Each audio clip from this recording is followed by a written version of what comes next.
সকলোকে মই জ্যোতিপ্ৰসাদ বৰুৱাই এটা ভিডিঅ'লৈ স্বাগতম জনাইছো। আজি মই দশম শ্ৰেণীৰ Nelson Mandela long walk to freedom পাঠটো আলোচনা কৰিম। Before you read, apartheid is a political system that separates people according to their age.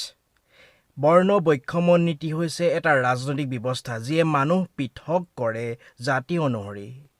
Can you say which of the three countries named below had such a political system until very recently? তুমি ক'ব পাৰিবা নেকি তলত নাম দিয়া তিনিখন দেশৰ ভিতৰত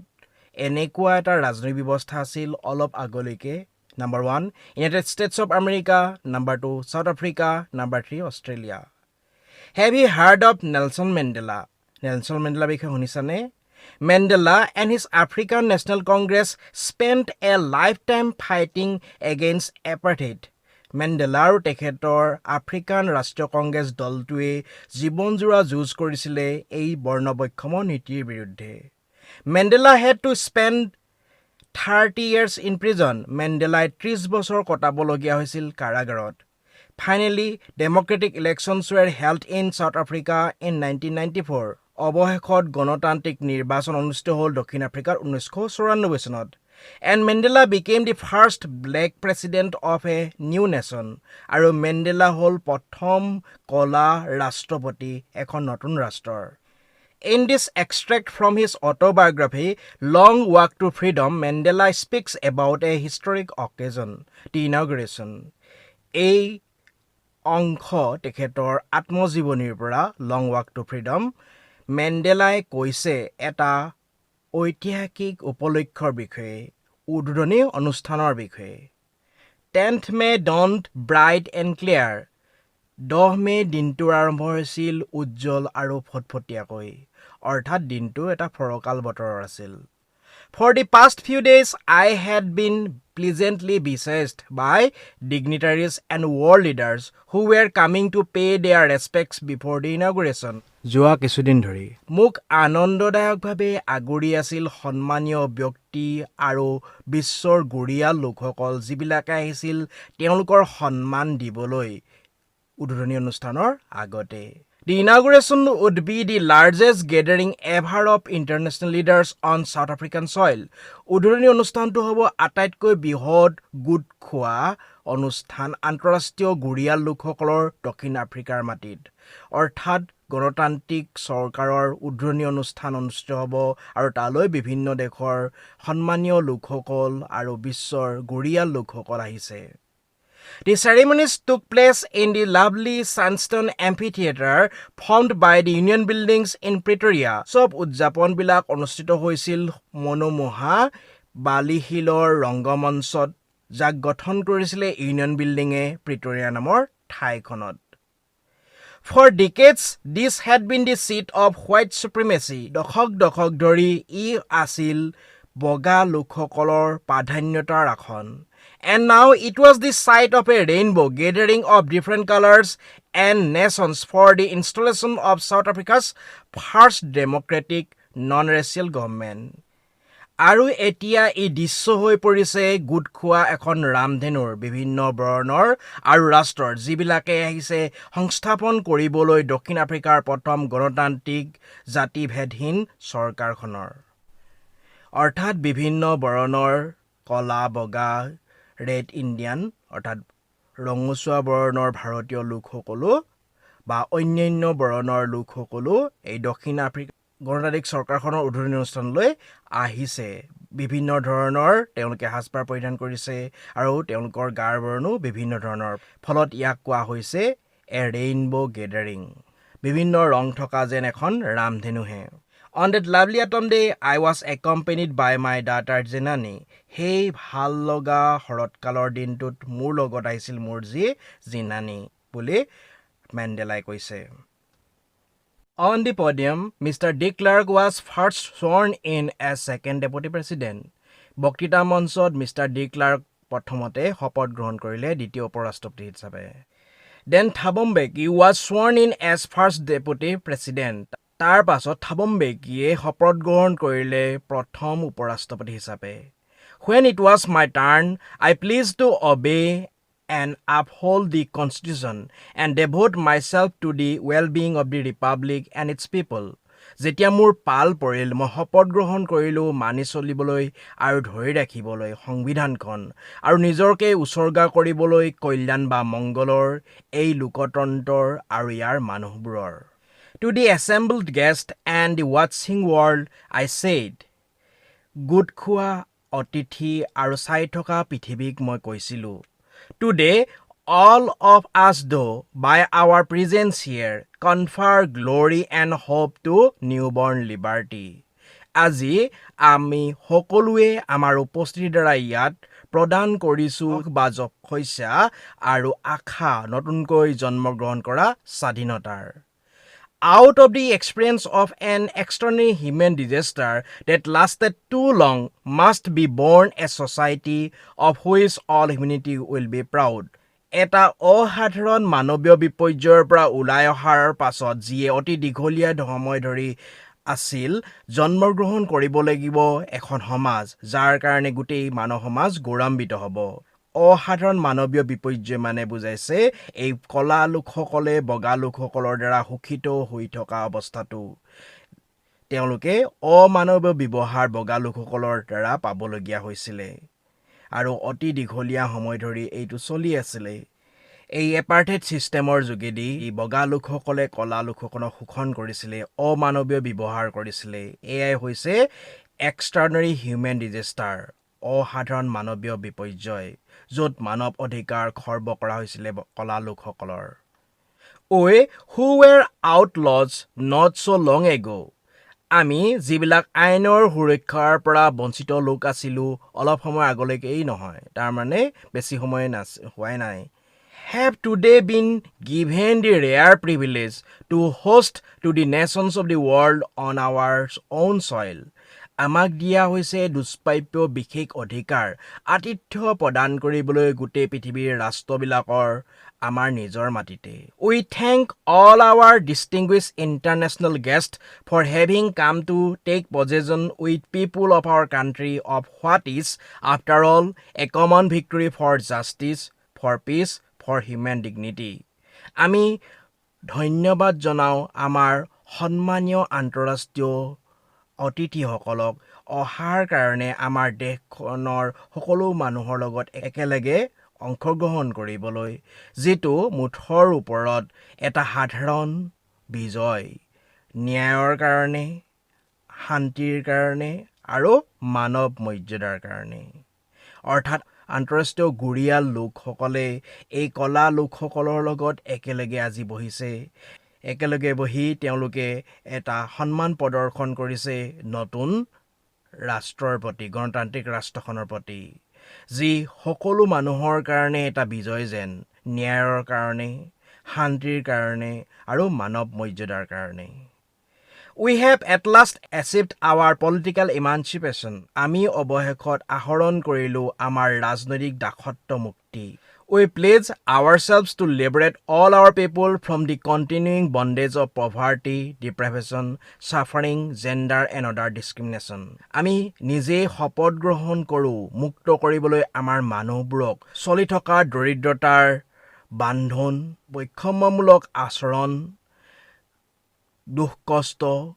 লিংগ আৰু অন্যান্য ভেদভাৱবোৰ Never, never and never again shall it be that this beautiful land will again experience the oppression of one by another. কেতিয়াও এই সুন্দৰ ভূখণ্ড অনুভৱ নকৰিব উৎপীড়ন বা অত্যাচাৰ এটা জাতিৰ দ্বাৰা আন্তৰ্জাতিক The sun shall never set on so glorious a human achievement. সূৰ্যটো কেতিয়াও ডুবি নাযায় এনেকুৱা এটা গৌৰৱময় মানৱীয় সফলতাত অৰ্থাৎ কেতিয়াও বৈষম্যমূলক আচৰণৰ সেই ঘৃণনীয় পৃথিৱীলৈ ঘূৰি নাযায় তেনেকুৱা দিন আৰু কেতিয়াও নাহে Let freedom reign স্বাধীনতাই শাসন কৰক God bless Africa ভগৱানে আফ্ৰিকাক আশীৰ্বাদ কৰক এনেধৰণে নেলছন মেণ্ডেলাই উজ্জ্বল ভৱিষ্যতৰ কামনা কৰিছে দক্ষিণ আফ্ৰিকাৰ কাৰণে তেখেতে উৎপীড়ন অত্যাচাৰ মুক্ত এখন দক্ষিণ আফ্ৰিকাৰ সমাজ সৃষ্টি কৰিব বিচাৰিছে য'ত সকলোৱে সমানে অধিকাৰ পাব A few moments later, we all lifted our eyes in awe as a spectacular array of South African jets, helicopters, and troop carriers roared in perfect formation over the Union buildings. কেই মুহূৰ্তৰ মানৰ পাছত আমি আমাৰ চকুকেইটা সন্মানসূচক ভয়েৰে ওপৰলৈ উঠাইছিলোঁ যেতিয়া অতি সুন্দৰ শৃংখলা সজ্জা বনাইছিল দক্ষিণ আফ্ৰিকাৰ জেট বিমানবিলাকে হেলিকপ্টাৰবিলাকে আৰু সৈন্যকহীয়া বিমানবিলাকে গৰ্জন কৰি এটা সুন্দৰ গঠনেৰে ইউনিয়ন বিল্ডিঙৰ ওপৰত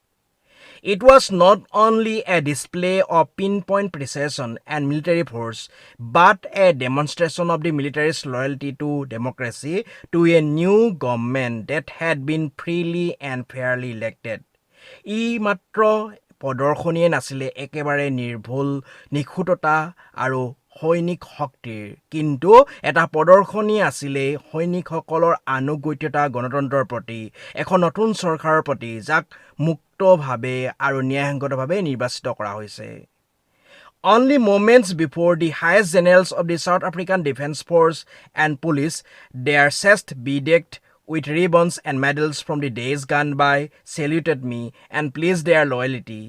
কেই মুহূৰ্তমানৰ আগতে হায়েষ্ট জেনেৰেলবিলাক দক্ষিণ আফ্ৰিকাৰ সুৰক্ষা শক্তিৰ অৰ্থাৎ সৈন্য দলৰ গৰিয়াল লোকসকলে আৰু আৰক্ষীৰ লোকসকলে তেওঁলোকৰ বুকুবিলাক ভুখিত হৈ আছে সুন্দৰ হৈ আছে ধুনীয়া ধুনীয়া ৰিবন আৰু মেডেলেৰে পাৰ হৈ যোৱা দিনবিলাকৰ অৰ্থাৎ তেওঁলোকে অতি বেছিকৈ সাহসিকতাৰ পুৰস্কাৰ পোৱা লোক হয় আৰু মোক কি হয় চেলিউট কৰিছে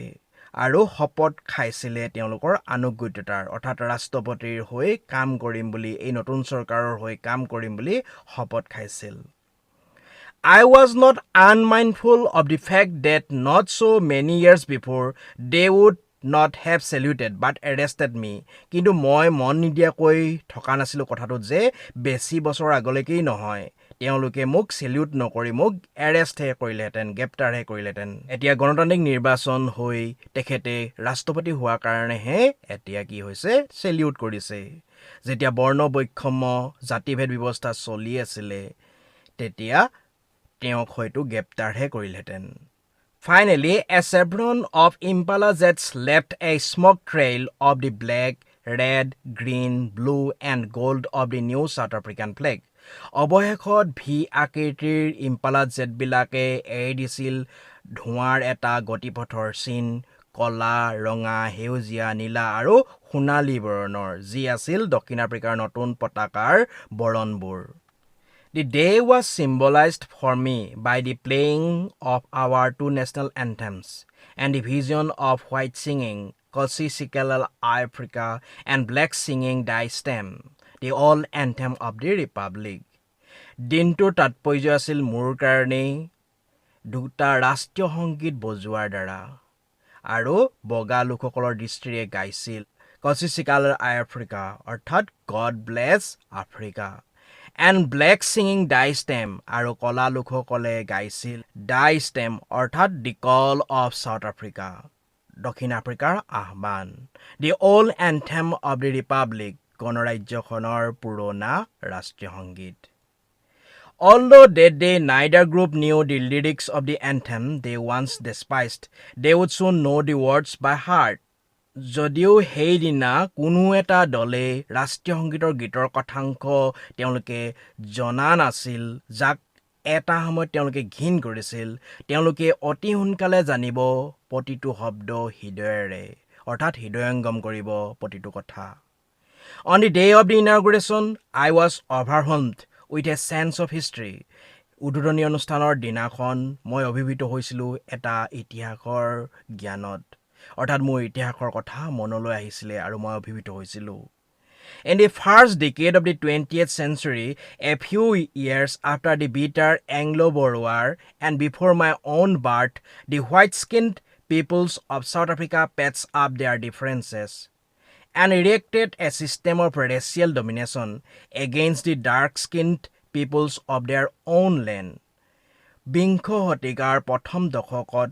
কেইবছৰমানৰ পাছত এংলো-বৰ যুদ্ধৰ আৰু মোৰ জন্মগ্ৰহণৰ কেইবছৰমান আগতে গাছালৰ লোকসকলে দক্ষিণ আফ্ৰিকাৰ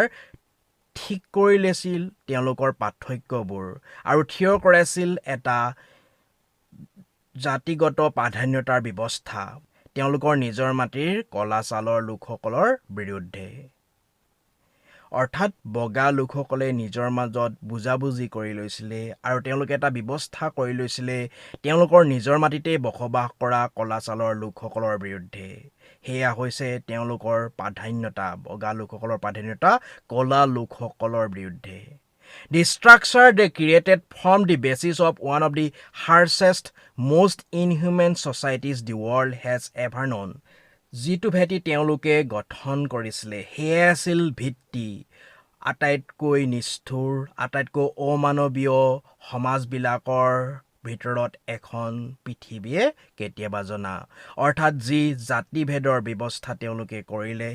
সেয়াই সৃষ্টি কৰিছিল এখন অমানৱীয় আৰু নিষ্ঠুৰ সমাজ পৃথিৱীয়ে দেখা